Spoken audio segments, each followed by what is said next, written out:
I believe that one fundamental change to Academy Award winner Christopher Nolan's 2012 superhero movie, The Dark Knight Rises, would have made it 10 times better.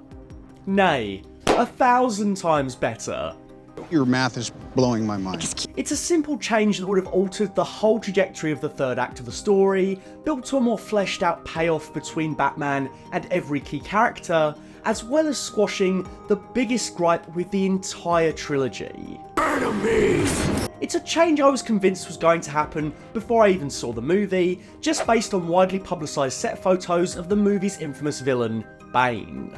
I was rather shocked when the movie came out and it didn't do this, and still over a decade later, I wish that this had happened.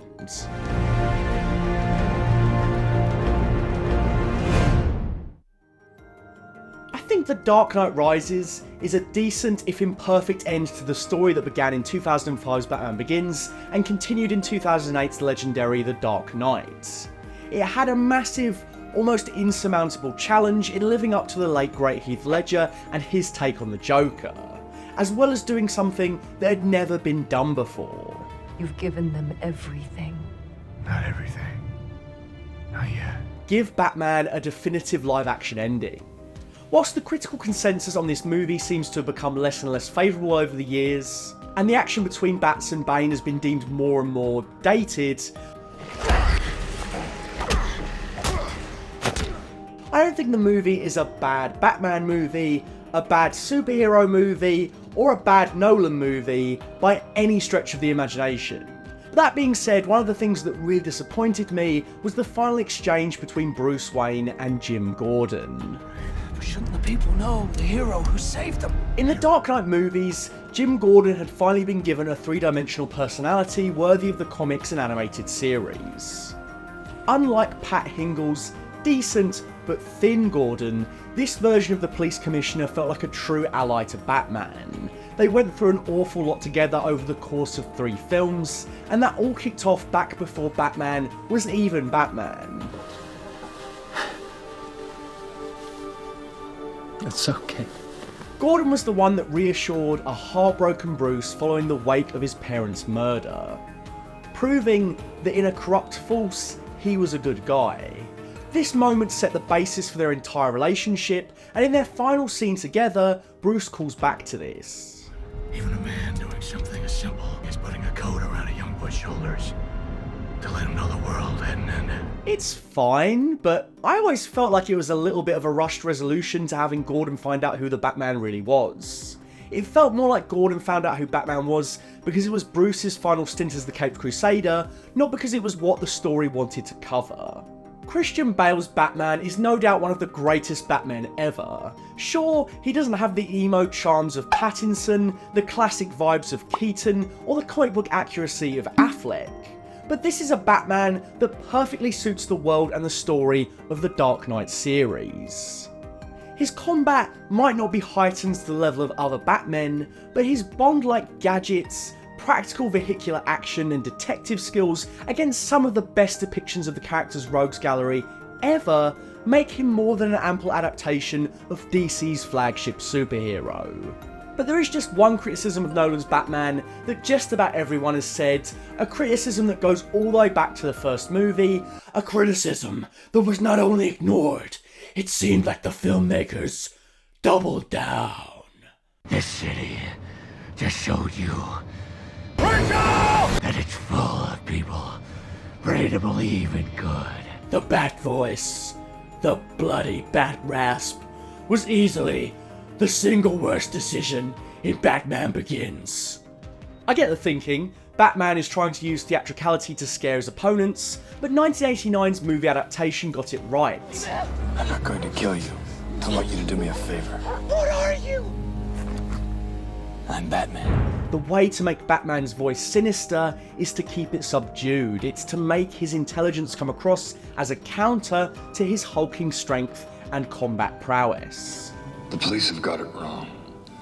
The Joker's tainted hundreds of chemicals at the source. Having Bale put on that gravelly, strained voice whilst his mouth hung open was the subject of much ridicule, and deservedly so. I get by The Dark Knight Rises, it would be hard to have Batman simply change his voice, We're 3 movies in, and this Batman series was far more unified than its predecessors, which swapped aesthetics and Batman on the regs. This Batman had only changed his costume once, a far cry from the Schumacher days, and the MCU staples that would follow him. So how would you have changed the voice without drawing attention to it? So, the change I would make in The Dark Knight Rises would be this. I would have Bane reveal Bruce Wayne's identity when he reveals the truth about Harvey Dent. And from there, Batman would have no reason to put on that stupid voice to dissuade people from the fact that he is Bruce Wayne. That scene where he has a bit of a Keaton-esque whisper to Gordon in the hospital, I'd have had Bale play the rest of the movie more like that. The Batman wasn't needed anymore. We won. That's a lovely, lovely voice. In this final instalment, we'd have done away with the monstrous Batman voice that frankly made him sound like an imbecile. Where were the other drugs going? It would have made the final scenes between Talia and Bane, as well as Gordon, play much better if Bruce had been able to use a more cerebral, methodical voice. You have my permission to die. It would have felt like this Batman in his final form. Batman could be anybody. That was the point. Sure, the mask was to protect the people he loved and create a symbol for the people of Gotham that anyone could be Batman. But in this version, Bruce would learn that Batman is still bigger than himself when his friends and the good citizens of the city work together to oust the League of Shadows in the climax. Batman has never been just one person, it has never been just him, but Bruce Wayne is the physical manifestation of it, the hero that puts his life on the line for the most dangerous tasks. Gordon was right, people did deserve to know the hero that saved them. Bruce Wayne would be remembered for what he did for Gotham just as much as his superhero moniker. It would have allowed Gordon and Bruce to have more of an in-depth conversation about the work they did together, rather than merely leaving it to the very end with a one-line fix. So I think thematically it would have still worked. Crucially, it would have come across as a huge development midway through the story, and Bane would have beaten Scarecrow to the punch by 3 whole years for being the villain to unmask the Batman.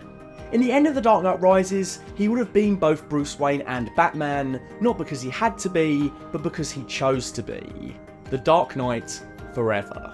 The fact that all of us would have been able to have a Christian Bale Batman appearance without that terrible voice, in a way that made sense for the story, would have been a nice little byproduct of that decision. We'd have looked back on that Batman and his presence more fondly, because whenever he opened his mouth, he risked ruining his reputation as one of the best Dark Knights. Oh my god, I didn't know you were here. I've still got to do a little bit more. I love it. Stop, go away. Go away. Oh, incredible bad person. What do you think? Would this one change have been significant enough to fix Batman's voice issue? Would it have improved the third act of the final Nolan Batman movie? Or were you actually happy with the way the trilogy handled his Batman voice? Let me know in the comments below. Shut up! Shut up! I'm not done yet. Thanks for watching. If you want more Full Fat, please consider checking out the Patreon to get the exclusive weekly Full Fat podcast, weekly exclusive written essays, and more. Your support helps this channel to keep moving forward with more videos on the main channel, and I couldn't do it without you. But I could do it without Maxine. Jeez. Yo, a huge, massive thank you to Peter Vaughan, who is my new Full Fat tier patron, as well as the good old reliable Dr. Chike. Thank you very much for your contributions.